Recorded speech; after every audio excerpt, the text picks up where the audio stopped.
वाहिगुरू जी का खालसा, वाहिगुरू जी की फतेह।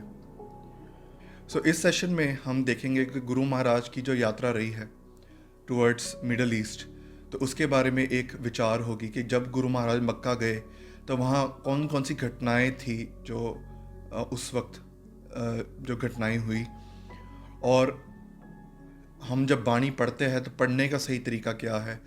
और फिर आगे चलते हुए हम सबके दिमाग में आता है कि हम हमारे इस दौर में आजकल खासकर हमारे देश में एक वैर की एक हवा है जहाँ पर कोई भी डिफरेंट रिलीजन को देख के राज़ी नहीं है।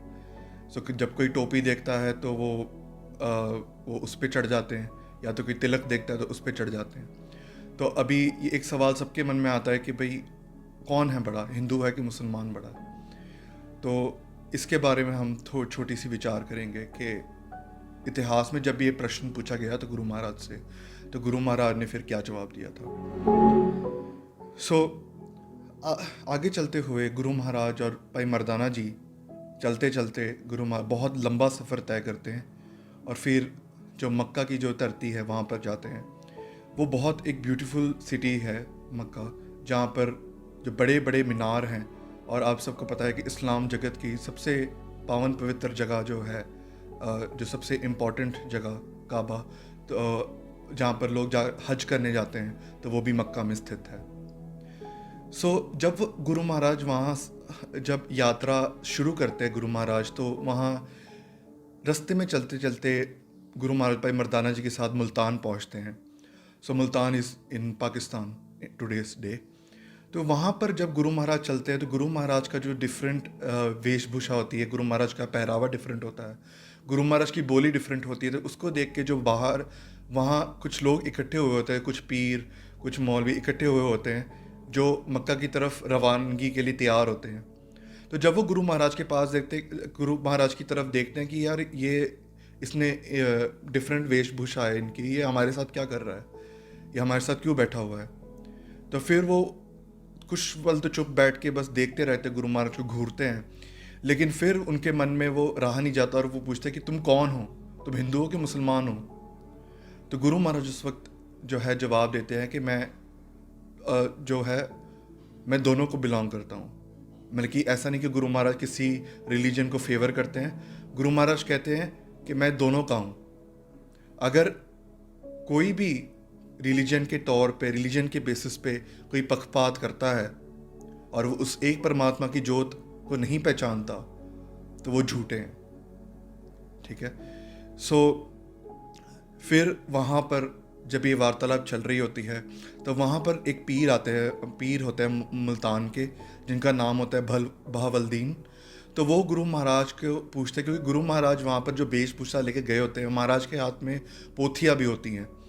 तो गुरु महाराज को जो बहावलदीन है वो पूछते हैं कि तुमने ये जो किताब पकड़ी है ये क्या है, तुम्हें पढ़ना भी आता है, ये कौन कौन सी चीज़ें। क्योंकि जो गुरु महाराज का जो वेशभूषा डिफरेंट होने के कारण एक हमेशा से ही गुरु महाराज के टाइम से ही ये जो हिंदू मुस्लिम का जो वैर है वो तब से ही चलता आ रहा है।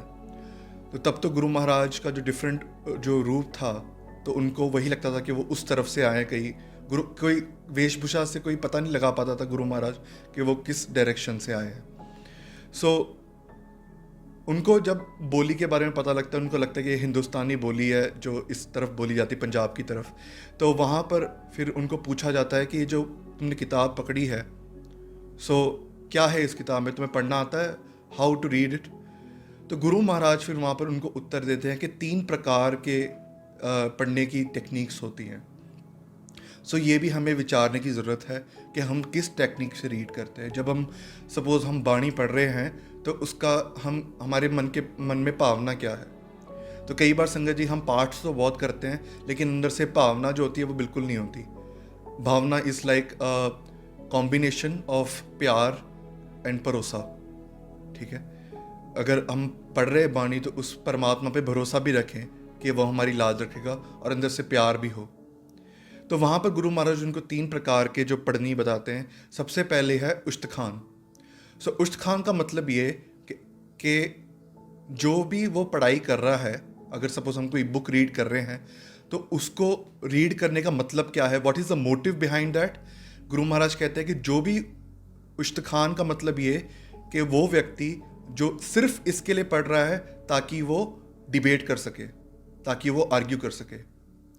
एक तरीके से हम देख लें कि जब कोई, हम नॉर्मली नहीं पढ़ते, हम में से देख लें कि हम जब सेशंस ले रहे हैं या फिर हम वीक के दौरान कितने लोग हम में से ऐसे जो एक्सप्लोर करते हैं और जो ग्रंथ पढ़ते हैं या कथा सुनते हैं, कितने लोग हैं हमारे में से?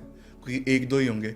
लेकिन वही कोई FB पे कमेंट मार दे कि तुम्हारा रिलीजन ऐसा है, तो उसकी रिसर्च करने के लिए हम गूगल पूरा छान मार लेंगे, ठीक है, और एक बाणी की पंक्ति उठाएंगे, एक हिस्टोरिक रिसोर्स उठाएंगे। तो इस तरफ क्या हो रहा है कि हम उसका तत्भाव जो एसेंस है उसके लिए हम बाणी नहीं पढ़ रहे या इतिहास नहीं पढ़ रहे, just to answer that, just to argue, just to debate, हम उसको ले रहे हैं, हम उसका एसेंस नहीं समझ रहे। सो ये फिर इसका जो यूज़ होता है, ये कहाँ यूज़ होता है कि नॉर्मली यही जो ज्ञान है ना, ये जो दिस टाइप ऑफ रीडिंग जो है वो हमारे अंदर अहंकार पैदा कर लेती है कि मुझे पता है, तुम्हें कुछ नहीं पता, ठीक है। सो इंटेंशन मैटर्स जब आप पढ़ रहे हो। तो वो गुरु महाराज ने पहला टाइप बताया उश्तखान। दूसरा टाइप जो बताया गुरु महाराज ने गोश्त। गोश्त का मतलब ये कि वो जो टेक्स्ट है जो भी हम पढ़ रहे हैं उसको प्यार से पढ़ना है, और अंदर इंटेंशन क्या है? इंटेंशन ये है कि अगर मैं इसको पढ़ूंगा तो आगे चलते हुए मुझे मान सम्मान मिले। फॉर एग्ज़ाम्पल जब हम बच्चे होते हैं छोटे से, तो मम्मी बोलती है कि पढ़ाई कर लो, आगे जाके डॉक्टर इंजीनियर बनोगे, तुम्हारे समाज में इज्जत होगी, ठीक है। हम गुरबानी भी कभी इसके लिए पढ़ते हैं कि ताकि हमारा मान सम्मान हो, हमारी जो मुसीबतें हैं वो दूर हो, ठीक है। वो जो कैटेगरी है वो गोश्त में आती है कि प्यार से पढ़ना, और अंदर से इंटेंशन क्या कि एक दिन ये मुझे इसका फल मिलेगा कि हाँ, एक जो मुझे रिस्पेक्ट मिलेगी इसके लिए। लेकिन उसमें ईगो नहीं आना चाहिए कि हाँ मैंने इतनी बाणी पढ़ी, फिर वो गोश्त में काउंट नहीं होगा। बिना अहंकार के प्यार से रीड करना, ताकि, और इंटेंशन ये रखनी कि हाँ एक दिन मुझे कोई रिस्पेक्ट मिलेगी। तीसरी जो टाइप है जो हम सबको एम जो होना चाहिए वो है मगज। मगज का मतलब ये होता है कि आप जब पढ़ रहे हो तो वो जो भी पढ़ रहे हो, आप गुरबानी पढ़ रहे हो, अगर आप इतिहास पढ़ रहे हो, तो आपको उसका तत्भाव जो एसेंस है, रियल एसेंस, उसको एक्सप्लोर करना है आपको। भले वो आप कथा सुन के करो, भले आप उसको कोई बुक्स रीड करके करो, लेकिन आप उसको उसके एसेंस को पहचानने की कोशिश करनी है। अभी एसेंस कैसे पहचानी जाएगी?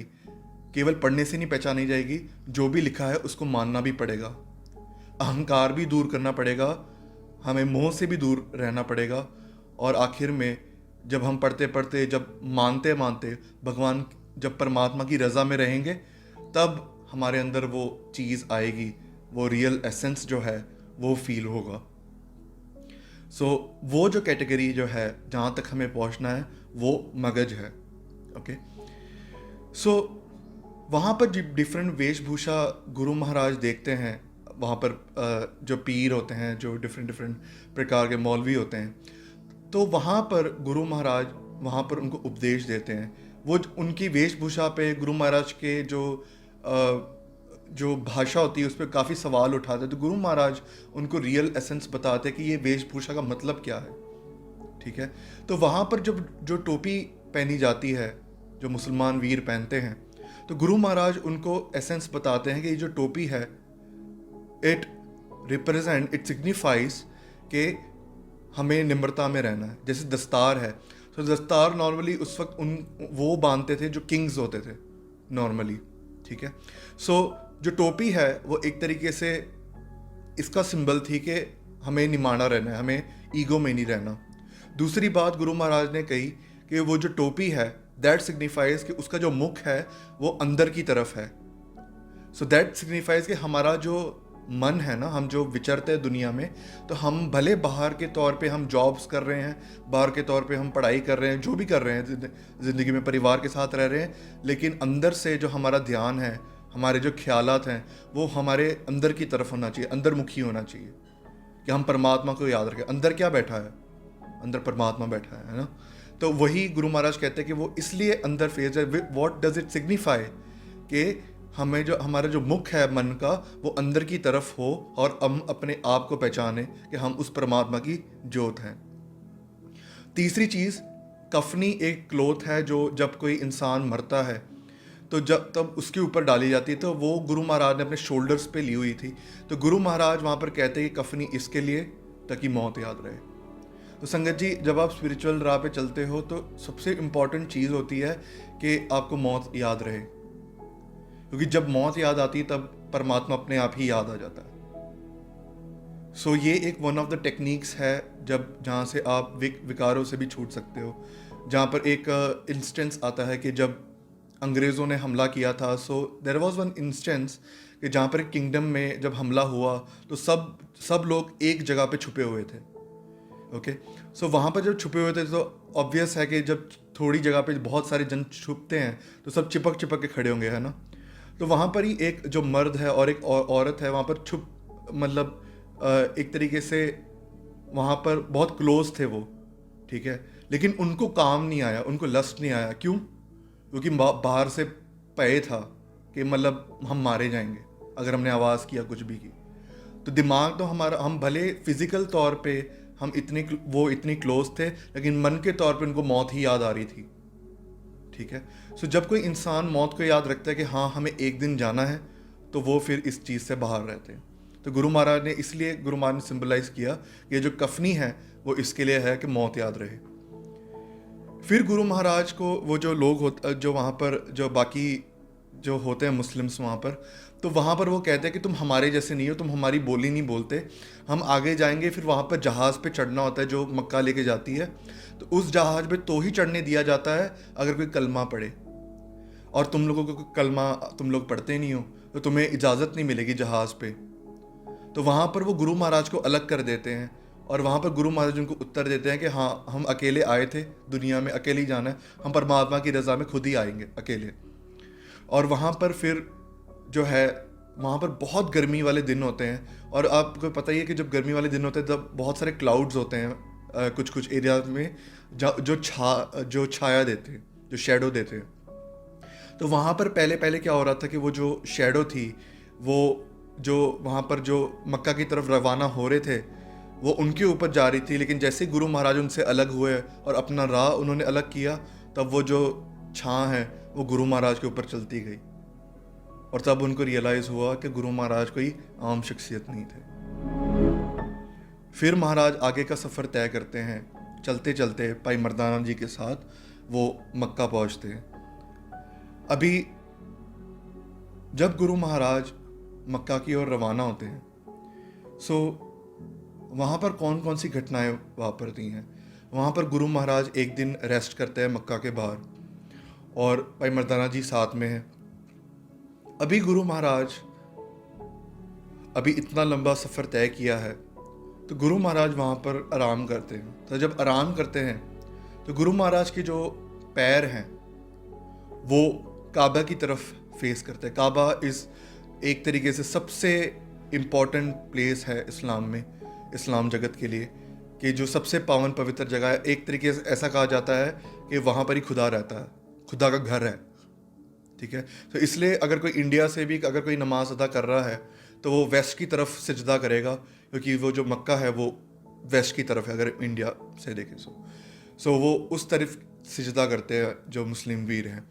तो वहाँ पर क्या होता है कि ऐसी रात बीतती है, और जब सुबह होती है तो वहाँ पर एक जो काजी हैं वो साफ़ सफाई करने के लिए आए होते हैं। सो अमृत वेले का समय होता है, सुबह का अर्ली मॉर्निंग। सो जब वो सफाई करने आते हैं वो देखते हैं कि भाई किसने पैर जो है वो काबा की तरफ कर दिए, तो इट्स लाइक एन इंसल्ट। तो वो बहुत ज़्यादा क्रोधित हो जाते हैं। जो जीवन काजी हैं वो जाते हैं बाहर से और चिल्लाते हैं गुरु महाराज पे कि तुम्हें कोई शर्म नहीं है, तुम्हें कोई लिहाज नहीं है, तुम्हें पता नहीं है कि ये पैर मक्का की मतलब काबा की तरफ नहीं करने होते।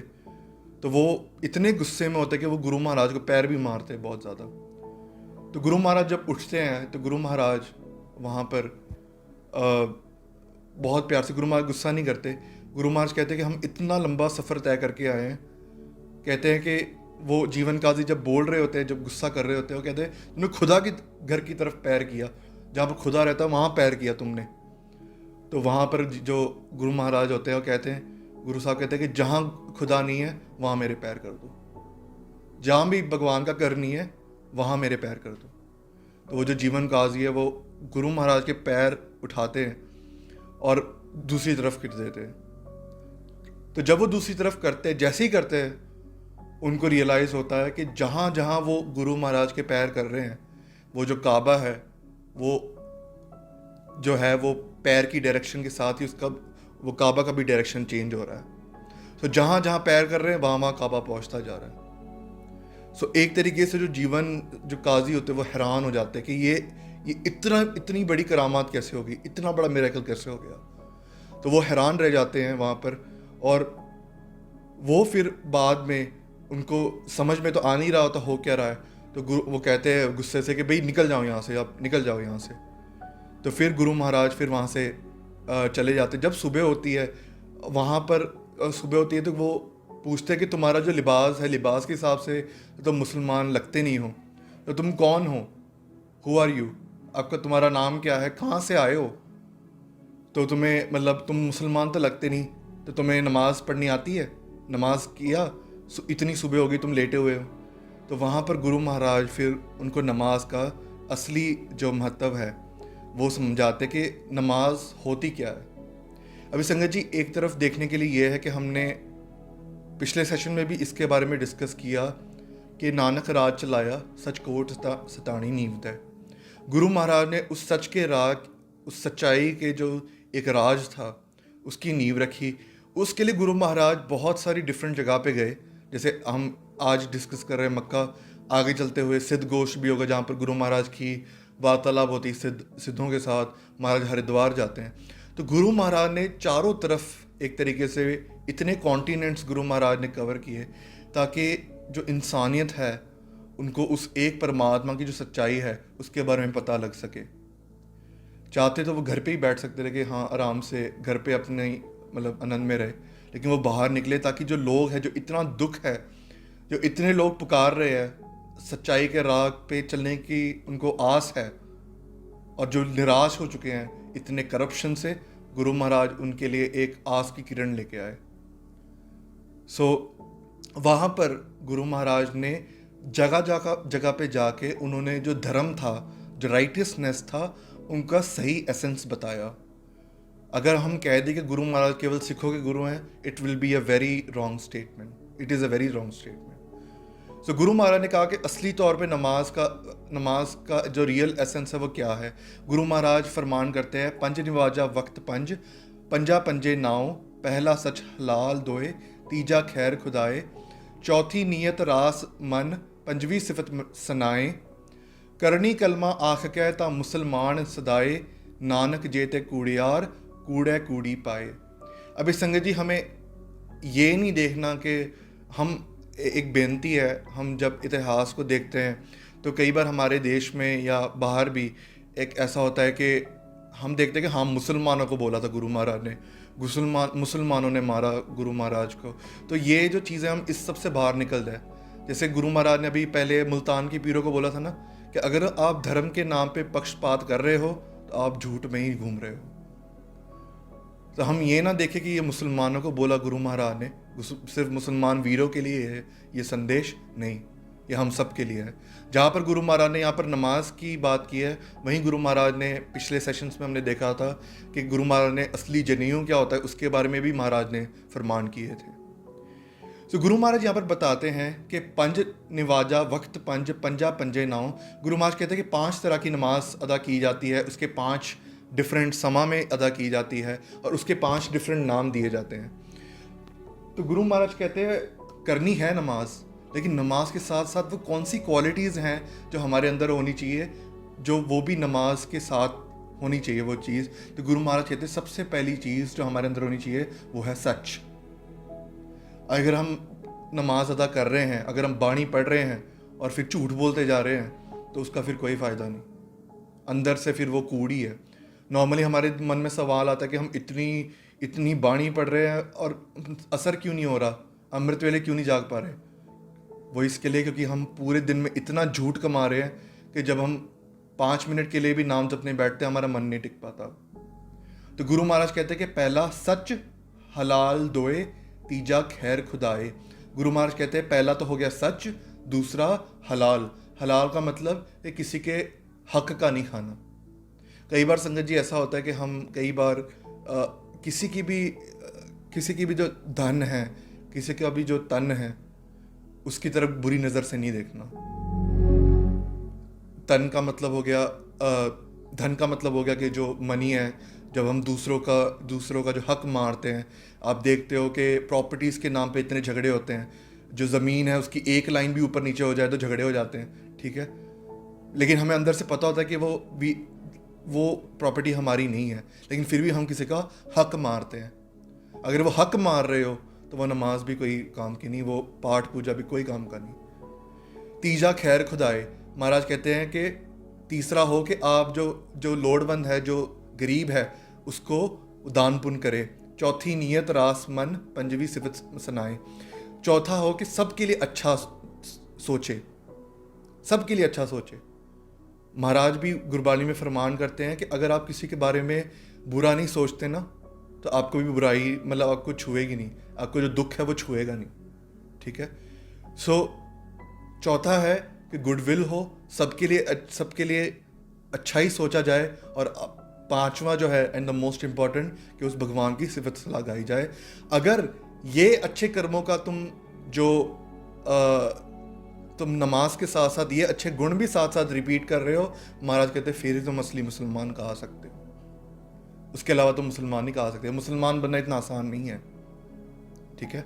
सो नानक जेते कूड़ियार, कूड़े कूड़ी पाए। अगर आप इसको नहीं कर रहे तो सब कूड़ में ही घूम रहा है। अभी आगे चलते हुए हमें एक सवाल आता है कि काबा घुमा था। अभी आगे चलते हुए क्या होता है कि जब नगर के जो लोग होते हैं वो दौड़ते दौड़ते आते हैं कि इतनी बड़ी हलचल, लोगों के मन में ऐसा आता है कि इतनी बड़ी हलचल कैसे हो गई। तो वहाँ पर जीवन काजी जो है वो फिर पूरी जो वार्तालाप है वो बताते हैं, और इसके हिस्टोरिकल रेफरेंसेस भी बहुत ज़्यादा हैं।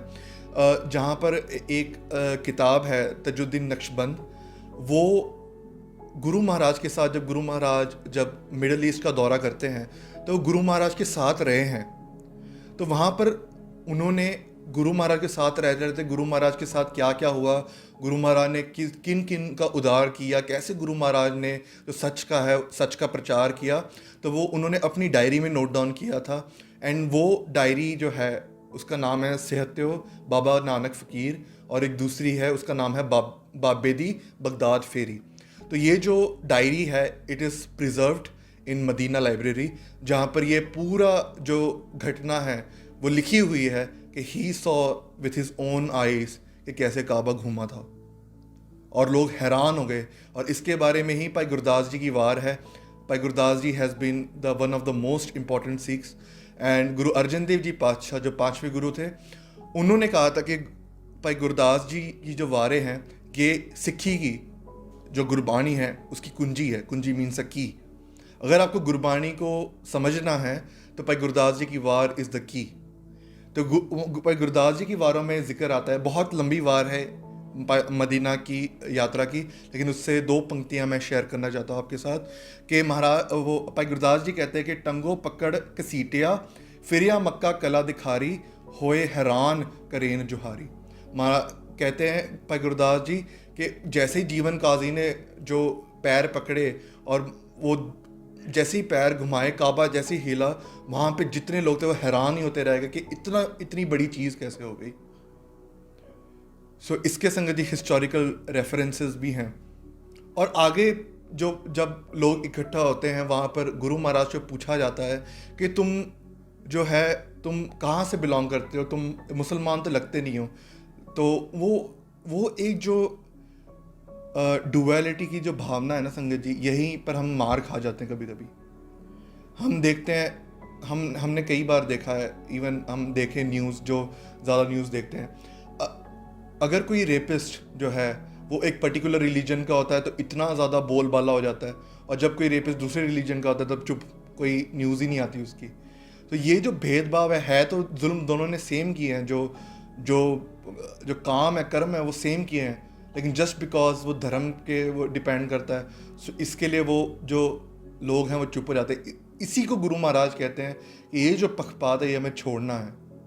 तो जब गुरु महाराज को पूछा जाता है कि तुम मुसलमान तो लगते नहीं, तुम नमाज तो अदा करते नहीं होगे, तो तुम कौन सी मस्जिद को मानते हो, कौन सी नमाज अदा करते हो, तो गुरु महाराज फिर वहाँ पर गुरबानी के थ्रू फरमान करते हैं कि महर मसीद सिदक मुसल्ला हक हलाल कुरान सरम सुन्नत सील रोजा हो मुसलमान करनी काबा सच पीर कलमा करम निवाज तस्बी जात पावसी नानक रखे लाज। महाराज कहते हैं कि जो मर्सी है, जो वो अकाल पुरख की जो मेहर है, वो मेरी मस्जिद है। जो मुसल्ला है, मुसल्ला मीन्स संगत जी, जब जो मुसलमान वीर हैं जब वो नमाज अदा करनी होती है, तो जब वो एक जो क्लोथ है उसको बिछाते हैं पहले, और उसको बहुत साफ रखा जाता है और उसके ऊपर बैठ के फिर जो है नमाज अदा की जाती है। तो गुरु महाराज क्या कहते हैं कि जो मुसल्ला है वो क्या है, जो सिदक का मतलब होता है कॉन्साइंस हमारा अंदर से, कि हम कितने पक्के हैं धर्म के राह पे। हक हलाल कुरान, कि जो ऑनेस्ट लिविंग है, जो किसी के हलाल मतलब किसी का पराया ना खाना, तो वो कुरान है। सरम सुन्नत क्या है, जो हमारा जो जीवन है, जो शर्म रखनी, हम जब कोई बुरे काम करते हैं तो शर्म रखनी उस चीज़ से, लिहाज करना है उस चीज़ से, तो महाराज कहते हैं वो सुन्नत है। सील रोजा क्या है, जो गुड कंडक्ट, कि हमारा जो किरदार है, अगर संगत जी अगर हम गुरुद्वारे जा रहे हैं, हम मस्जिद जा रहे हैं, इन किरदार हमारा बिल्कुल ही गया गुजरा है, हम देख रहे हैं कोई पराई औरत आ रही है, हम आंखें डाल के घूरते जा रहे हैं, तो फिर वो उसका कोई फ़ायदा नहीं। तो गुरु महाराज कहते हैं कि good conduct is the fast. कि आप जब फास्ट में क्या होता है संगत जी, जब फास्ट रखा जाता है तब हम परहेज़ रखते हैं, और जो रोज़ा होता है वो इतना एक तरीके से कठिन होता है कि वो पानी भी नहीं पीते, एक बूंद भी पानी नहीं पिया जाता जब रोज़ा रखे जाते हैं। So it's very hard. तो गुरु महाराज कहते हैं कि रोज़ा क्या है गुरु महाराज का, महाराज कहते हैं दैट इज़ गुड कंडक्ट। तो महाराज कहते हैं अगर ये जो तुमने इस मस्जिद में तुम हो, अगर ये जो तुमने मुसल्ला धारण किया है, ये अगर तुम्हारी कुरान है, ये सुन्नत है, ये रोज़ा तुम धारण करते हो, तो तभी तुम रियल मुस्लिम हो। फिर महाराज फिर बाद में कहते हैं करनी काबा सच पीर कलमा करम निवाज तस्बी सात इस पावसी नानक रखे लाज। महाराज कहते हैं कि जो गुड कैरेक्टर है, किरदार है, वो काबा हो, और जो पीर है, पीर means the one who guides, वो तुम्हारे अच्छे कर्म हो। अगर ये जो चीज़ें हैं, तभी जो तुम्हारे हाथ में जो माला तुमने पकड़ी है वो परवान होगी भगवान की दरगाह पे, नहीं तो कुछ भी परवान नहीं होने वाला। तो संगत जी ये सब चीज़ें हम सब के लिए भी हैं कि हमको भी वो चीज़ें धारण करनी है अगर हमें पार लगना है तो। सो इट्स नॉट ओनली कि मतलब नाम जपना तभी हमारा सफल होगा, और रियल एसेंस तभी आएगा जब हम ये सब चीज़ों का भी ध्यान रखेंगे। किरदार ऊंचा रखना, ठीक है, हक हलाल मतलब जो पराया तन नहीं देखना, पराया धन नहीं देखना, तो वो सब चीज़ों से बचना है। और अगर नहीं बचा जा रहा, नहीं कंट्रोल हो रहा, तो अरदास करो गुरु महाराज के, महाराज आप ही बचा लो, ठीक है। लेकिन we have to try from our side. अरदास भी करनी है ना, अरदास करो तो सही आप, एटलीस्ट वो तो करो अगर कुछ नहीं हो रहा तो।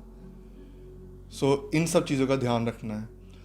सो इतनी बिनतियाँ परवान करनी, भुला चुका ली खिमा। वाहिगुरू जी का खालसा, वाहिगुरू जी की फतेह।